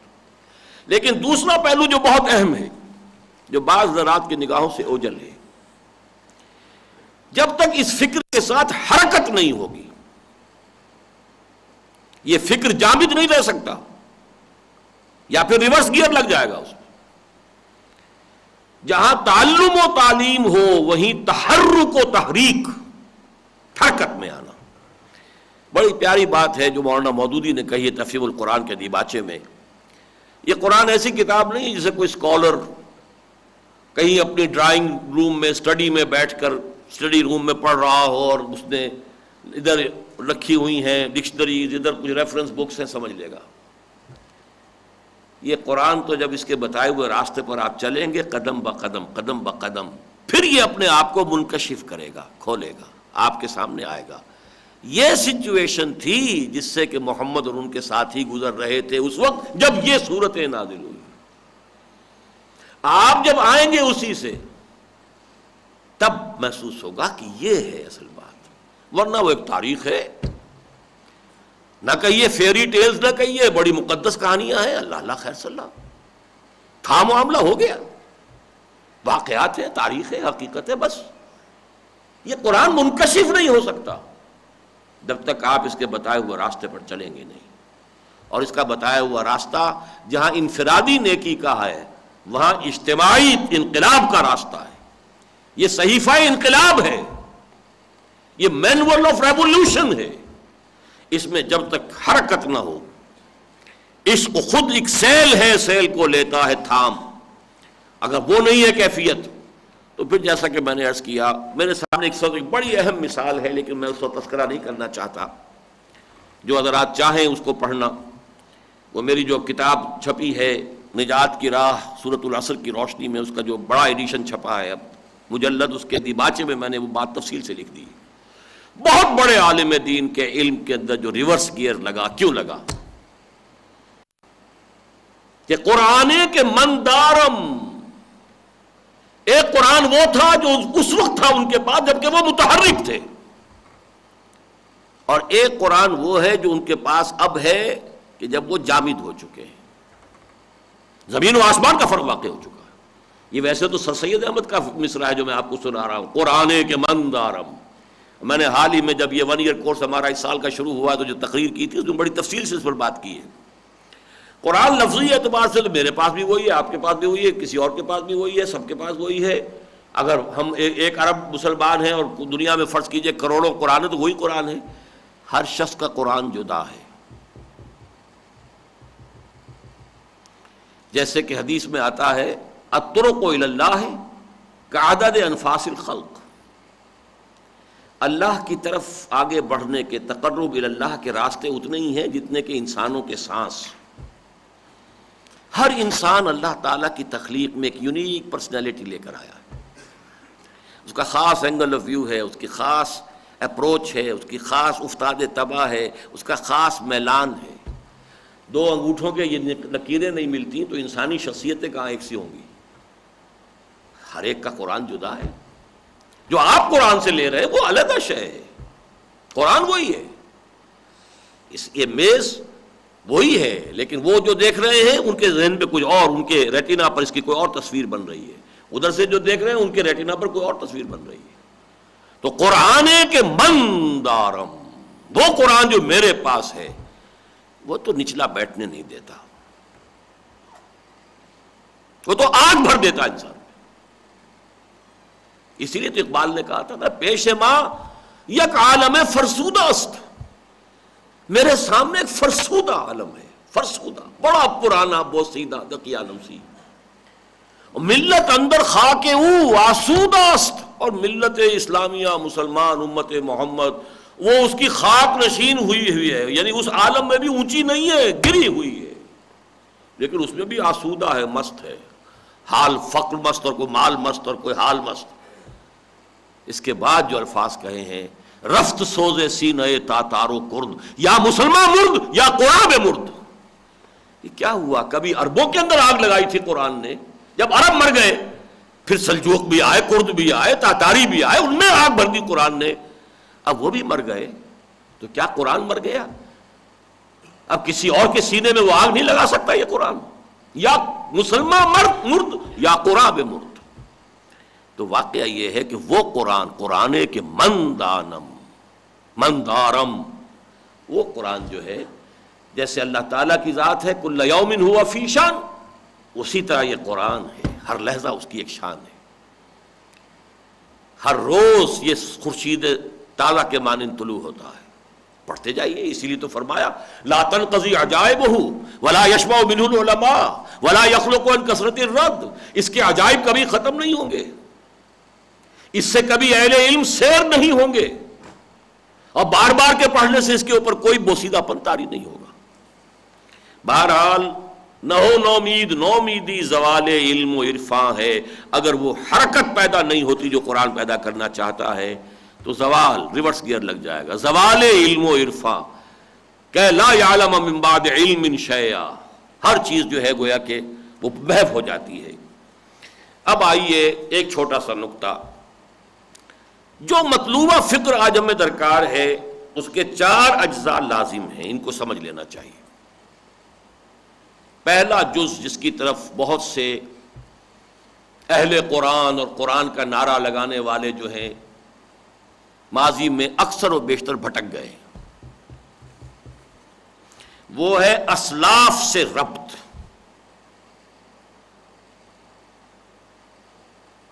یہ عروۃ الوثقی ہے، ورنہ بے لندر کا جہاز ہوگا انسان، ضلوا ضلالا بعیدا، دور نکل جائیں گے۔ کوئی دماغ میں کوئی اوپچ پیدا ہوئی، کوئی نیا خیال آیا، اور نیا خیال آدمی کو بہت پسند ہوتا ہے کیونکہ میری تخلیق ہے۔ وہ ایک شعر مجھے پوری طرح یاد نہیں آ رہا، دلیا بگندہ بروزہ گندا ولے ایجاد بندہ، گندا بروزہ کے ساتھ میں دلیا کھا رہا ہوں، لیکن ایجاد بندہ تو ایجاد بندہ بہت انسان کو عزیز ہوتی ہے، اور پھر اسی لہر کے اندر نہ معلوم کہاں سے کہاں آدمی نکل جاتا ہے۔ ضرورت ہے کنڈے کے اوپر ہاتھ ہو، فقد استمسک بالعروۃ الوثقی، اور یہ کنڈا ہمارے اسلاف کا ہے۔ لیکن اچھی طرح سمجھ لیجئے، اسلاف کا کنڈا 2 اعتبارات سے ہے، تھامنا ہے۔ نمبر 1 علم الاحکام، شریعت کے احکام کا معاملہ جو ہے اس میں جتنا پیچھے جائیں گے جتنا پیچھے جائیں گے جتنا پیچھے جائیں گے، یہاں تک کہ محمد الرسول اللہ کے قدموں میں پہنچ جائیں گے، اتنا ہی مبارک ہے۔ دوڑ پیچھے کی طرف ہے گردش ایام تو، بمصطفیٰ برسا خیش را کے دی ہم اوست، اگر بہو نہ رسیدی تمام بولا بھی۔ علم الاحکام میں۔ نمبر 2 علم الایمان، توحید، جسے ہمارے ابتدائی صوفی جو تھے علم التوحید بھی کہتے تھے۔ یہ 2 چیزیں تو اسلاف سے ملیں گی، اور پیوستہ رہ شجر سے، اس کے بغیر جو ہے واقعہ یہ ہے کہ انسان اگر ان چیزوں میں اس کنڈے کو چھوڑ دے گا ضل ضلالا بعیدا۔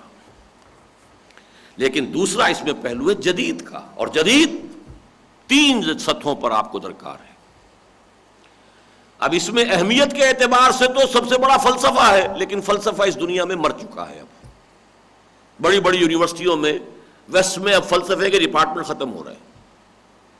جب ٹھوسیت اتنی آ گئی، صرف ٹھوس شے جو کہ واقعتاً حواس خمسہ کی گرفت میں آ سکے، اصل اہمیت اسی کی ہے، تو فلسفہ مابعد الطبیعیات یہ کیا ہے؟ توجہ ہٹ رہی ہے. لیکن اس سے آگے بڑھ کر اہمیت ہے عمرانیات کی، اور اس معاملے میں سب سے بڑھ کر ہے سائنس. سائنس کا رعب ہے. سائنس کو وہی آسمانی سمجھا جاتا ہے. جب تک سائنس کے جتنے بھی اکتشافات جو اس نے کیے ہیں، انکشافات جو کیے ہیں، اور ان میں جو حقائق ہیں، ویریفائبل فیکٹس ہیں، ان کی تطبیق جب تک آپ وحی ربانی کے ساتھ نہیں کریں گے، وہ سپلٹ پرسنالٹیز رہیں گے، وہ یقین پیدا نہیں ہوگا. اور واقعہ یہ ہے کہ کوئی تضاد ہے ہی نہیں. مورس بکائی نے اسی پر کتاب لکھ دی، اللہ نے اس کا ایمان کا دروازہ دکھا دیا.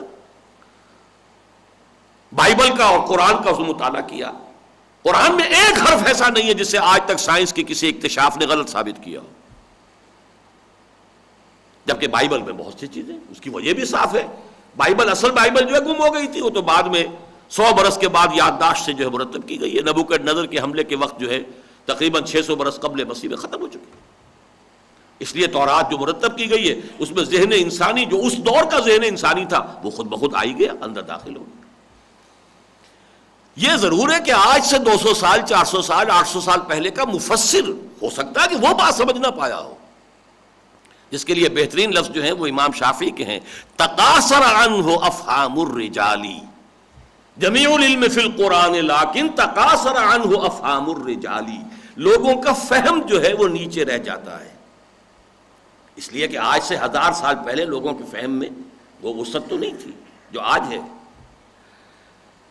بلکہ 100 سال پہلے بھی کوئی شخص نہیں جانتا تھا کہ کوئی بہت بڑا حاکم، بڑا نیک حاکم بھی کوئی گزرا ہے جس کو قرآن ذوالقرنین کہہ رہا ہے. ہمارے اکثر مفسرین جو ہیں وہ سکندر اعظم ہی کا ذکر کر رہے ہیں، حالانکہ کوئی مطابقت نہیں ہے سکندر اعظم کے کردار میں اور ذوالقرنین کے کردار میں. اس صدی میں آ کر اکتشافات ہوئے، ایکسکیویشنز ہوئیں کہ خورس سائرس ذوالقرنین، اس کا مجسمہ بھی برآمد ہو گیا جس کا 2500 سالہ جشن منایا تھا. اب حقیقت کھل گئی، یہ تھی وہ شخصیت.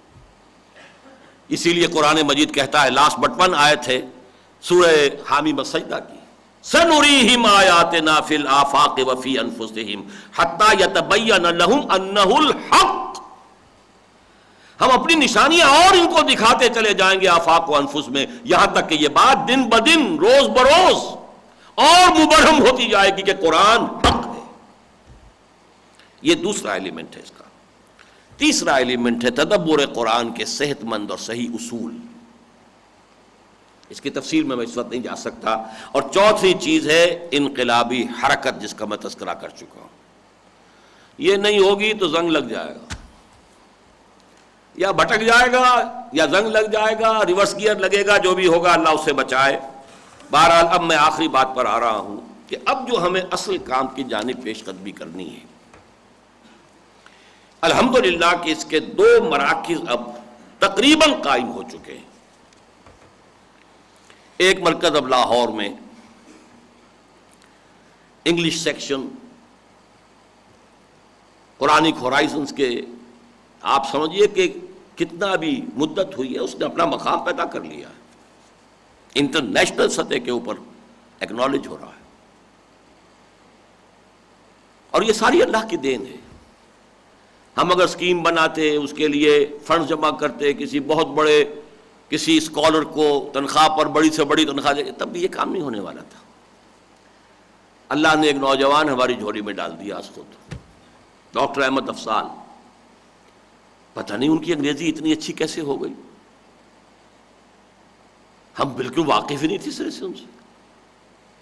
بس صرف یہ کہ ہائی اسکول کے زمانے سے میثاق پڑھ رہے تھے، بس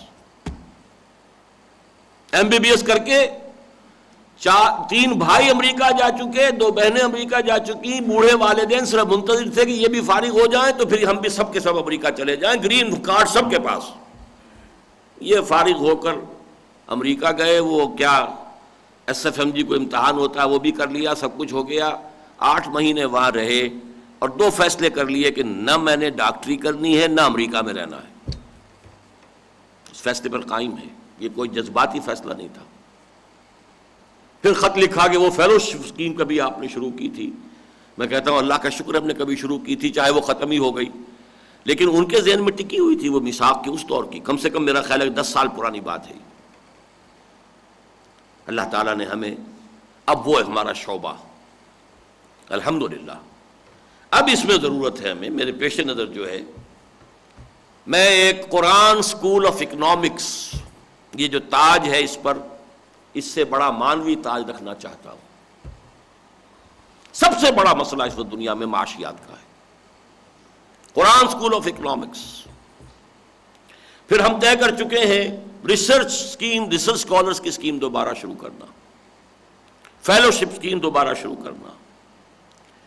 لیکن ظاہر بات ہے کہ اس کے لیے فنڈز درکار ہیں، اور آپ نے دونوں رپورٹوں میں، ہر رپورٹ میں سن لیا ہوگا. ایک تو یہ کہ پوری ملک کے اوپر معاشی جو ہے کرائسس ہے. ظاہر بات ہے کہ ہمارے بھی جو چندے آ رہے ہیں آخر ان لوگوں کی طرف سے ہی آ رہے ہیں. ان پر معاش کا دائرہ اگر تنگ ہو گیا ہے، ان کے لیے مشکل ہے، گرانی کتنی ہو چکی ہے. پھر یہ کہ ہمارے لیے ہمارے صرفے، اب ہمارے لیے بھی بجلی کا بل کتنا بڑھ رہا ہے اور ٹیلی فون کا بل کتنا بڑھ رہا ہے. اس حوالے سے جو اس وقت تک ہم کام کر رہے ہیں اس کو بھی یوں سمجھیے کہ ایک اعتبار سے کرائسس ہے. جبکہ میں آپ سے کہہ رہا ہوں کہ اب ہمیں آگے بڑھنا ہے. یہ تو ابتدائی کام تھا، یہ تو تمہیدی کام تھا، یہ تو ہم نے کر کے گویا کہ دوسروں کے حوالے بھی کر دیا ہے. اب ادارے ہیں کر رہے ہیں، عربی پڑھائیں گے، قرآن کا ترجمہ پڑھائیں گے، ٹھیک ہے، ہمارا ہی کام ہو رہا ہے، دین کا کام ہو رہا ہے. اصل کام جس کے لیے میں نے وہ ساری عبارت، ثقیل عبارت آپ کو پڑھ کر سنائی ہے، وہ تو اب شروع کرنا ہے. لیکن اس وقت اگر، اب ظاہر بات ہے کہ اس کے لیے بہت زیادہ انفاق کی ضرورت ہوگی. وہ روایتیں دنیا میں رہی ہیں، آدمی سوچے بڑا انفاق، بڑا ایثار. جائیدادیں اگر کوئی بنائی ہیں ان میں سے کوئی جائیدادوں کا وقف کرنا، اینڈومنٹس ہوں، کچھ تو ہو، کوئی اس کی آمدنی کے مستقل ذرائع بنے. یہ صورتحال اگر نہیں ہوگی تو یہ کام کیسے ہوگا؟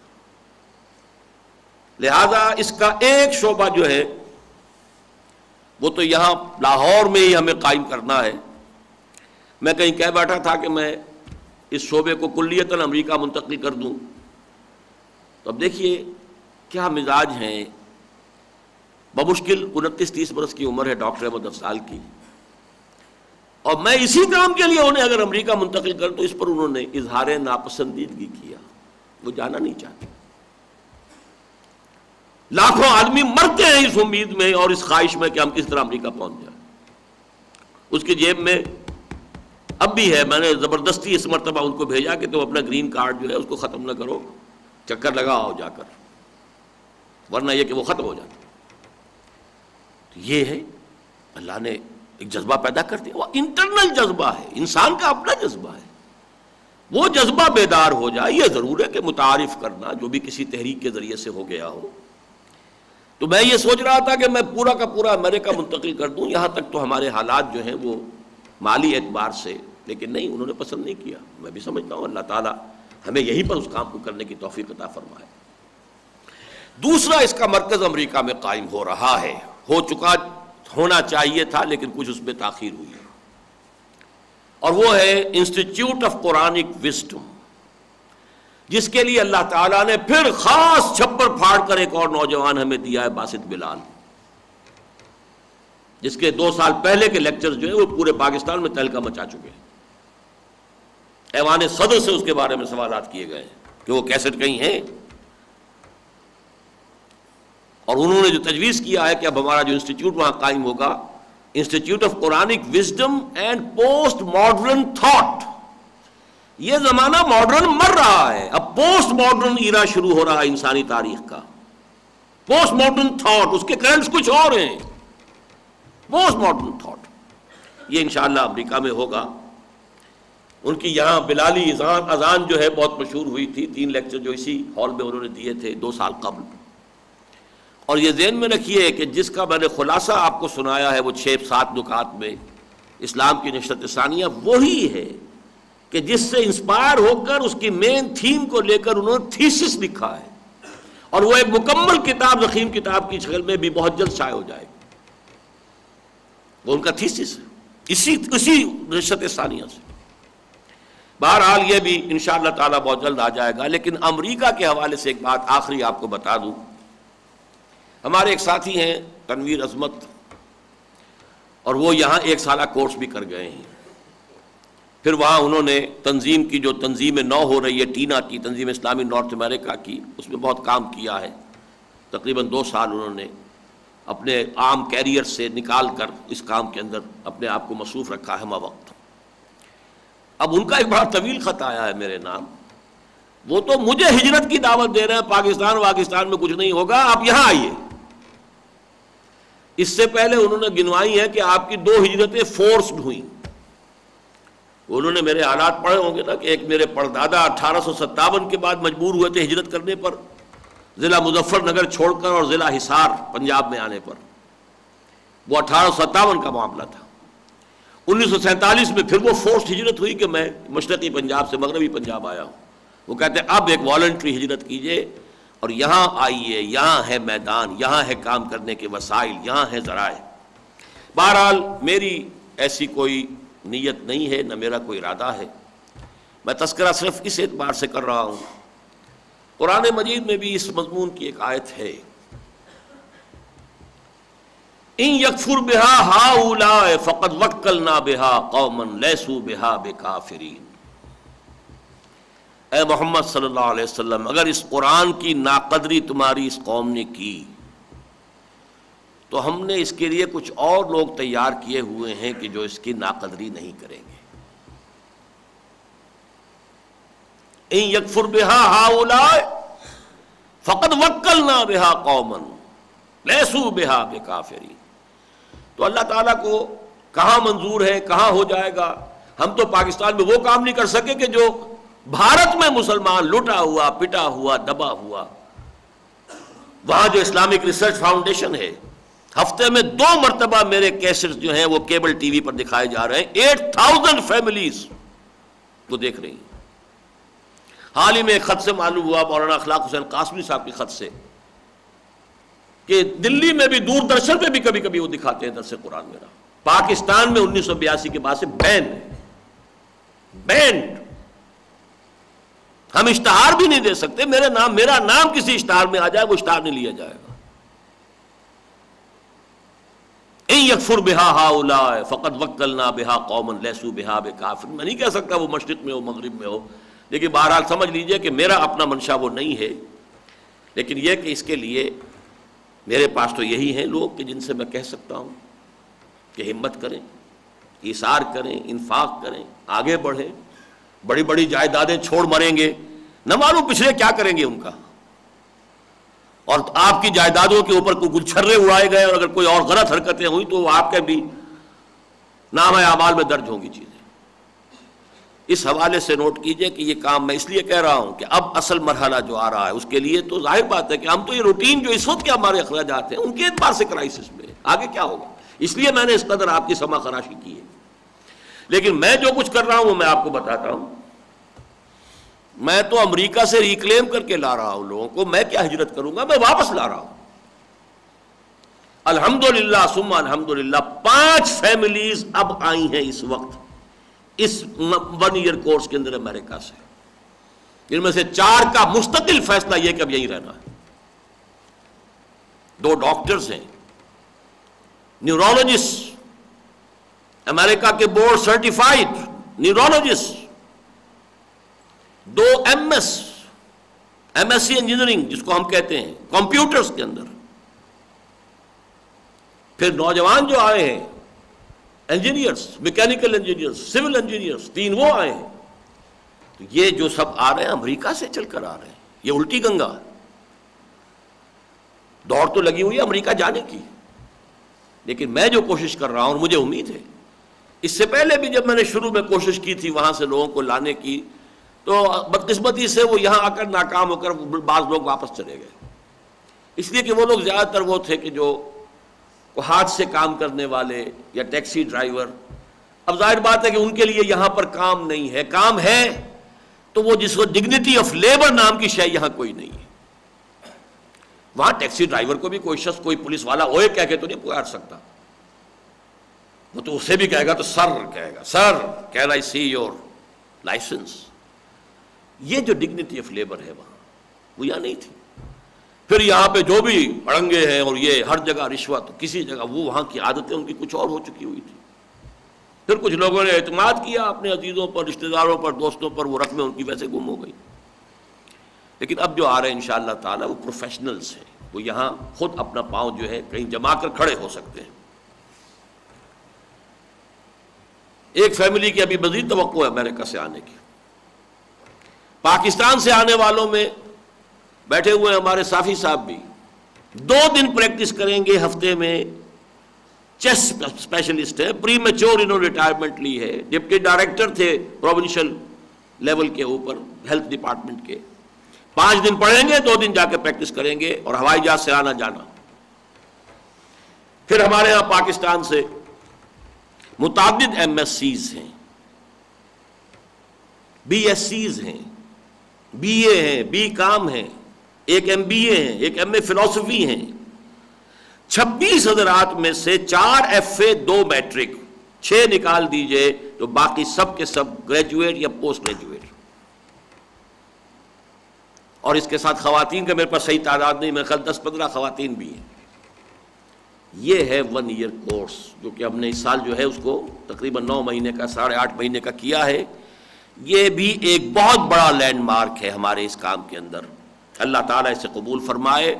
اور میں تو چاہتا ہوں کہ یہاں ہو اصل کام، لیکن اس کے لیے ظاہر بات ہے جیسے میں عرض کر چکا ہوں، کچھ آپ لوگوں کو ہمت اثر نو کمر ہمت کسنی پڑے گی. اب آخر میں تحفے کے طور پر میں آپ کو علامہ اقبال کے کچھ اشعار سناتا ہوں. گر تمی خواہی مسلمان زیستن، نیست ممکن جز بقرآن زیستن. یہ 2 میں اشعار اس لیے سنا رہا ہوں آپ کو کہ 2 امنگیں ہو سکتی ہیں. میں مسلمان جینا، مسلمان مرنا چاہتا ہوں، بڑی امنگ ہے. لیکن اگر یہ امنگ ہے تو یہ بھی قرآن سے پوری ہوگی صرف. اور دوسرے یہ برخوراز قرآن اگر خواہی ثبات در ضمیرش دیدام آب حیات. اگر انسان دوام چاہتا ہے، ثبات چاہتا ہے، استقلال چاہتا ہے، اپنے ملک کے لیے دوام اور بقا چاہتا ہے، وہ بھی صرف قرآن میں. میں تفصیل سے بیان کر چکا ہوں ان چیزوں کو، اس وقت صرف یہ اشعار آپ کو سنا رہا ہوں. کتاب زندہ قرآن حکیم، میرا جو کتاب چاہے علامہ اقبال اور ہم، اس میں نے لکھا ہے. میں حیران ہوتا ہوں عظمت قرآن کا جب بیان علامہ اقبال کرتے ہیں تو کتنی ان پر انکشاف کی کیا سطح ہوتی ہے. اس وقت جس درجے میں انکشاف ہوا ہے، میں واقعہ یہ ہے 66واں برس عمر کا میرا آدھا گزر چکا ہے، 65.5 برس آج میری عمر ہو چکی ہے.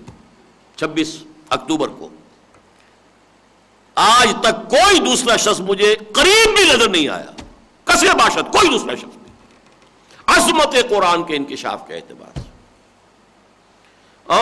کتاب زندہ قرآن حکیم، حکمت او لا یزال است و قدیم. جیسے اللہ کی ذات ہے، ہمیشہ سے ہے، ہمیشہ رہے گی. اس کی حکمت بھی اسی طرح سدا بہار ہے، لا یزال، نہ کبھی زائل ہوگی، ختم ہوگی، اور قدیم ہے، ہمیشہ سے. حرف اورا ریب نئے، تعویل نئے. حرف اورا ریب نئے، تبدیل نئے. آیا شرمندہ تعویل نئے. اس کے کسی حرف کے اندر کوئی تبدیلی، کوئی شک، ذالک الکتاب لا ریب فیہ نہیں ہے کسی ایک حرف میں بھی. حرف اورا ریب نئے، تبدیل نئے، آیاش شرمندہ تعویل نئے. یہ قرآن اپنی حفاظت کر سکتا ہے، غلط تعویل سے اپنی حفاظت خود کرتا ہے. لا یاتیہ الباطل، نہ سامنے سے نہ پیچھے سے. نو انسارا پیام آخرین، حامل او رحمت للعالمین. نسخہ اسرار تکوین حیات. اب ذرا غور کیجئے، تکوین حیات، creation of the world, creation of life. یہ سارا جو اب اس وقت science, creation of life and creation of the universe, top جو ہے وہ ہماری فیلڈ جو ہے پروب کی گئی ہے. نسخہ اسرار تکوین حیات. بے ثبات از قوتش گیرت ثبات، جس کو کوئی ثبات نہ ہو، کوئی استحکام نہ ہو، قرآن کی طاقت سے اس کو ثبات اور دوام اور استقلال حاصل ہو جائے گا۔ صد جہان تازہ زر آیاتے ہو، صد جہان تازہ در آیاتے ہو، اسرہا پیچیدہ در آناتے ہو۔ ہاں 100 جہان ابھی تازہ اس کی آیات کے اندر موجود ہیں، اور زمانے ابھی اور آنے والے زمانے۔ آنا یہ آتا ہے لفظ کسی لمحے کے لیے، اس کے لمحات میں ہیں۔ فاش گویم آنچے در دل مزمر است، صافی کہہ دوں جو میرے دل میں مزمر ہے، ان کتابیں نہیں اس چیزیں دیگر است۔ کتاب نہیں ہے یہ، کچھ اور ہے۔ کیا ہے؟ مثل حق پنہاؤ ہم پیداستو، زندہ پائندہ گویاستو۔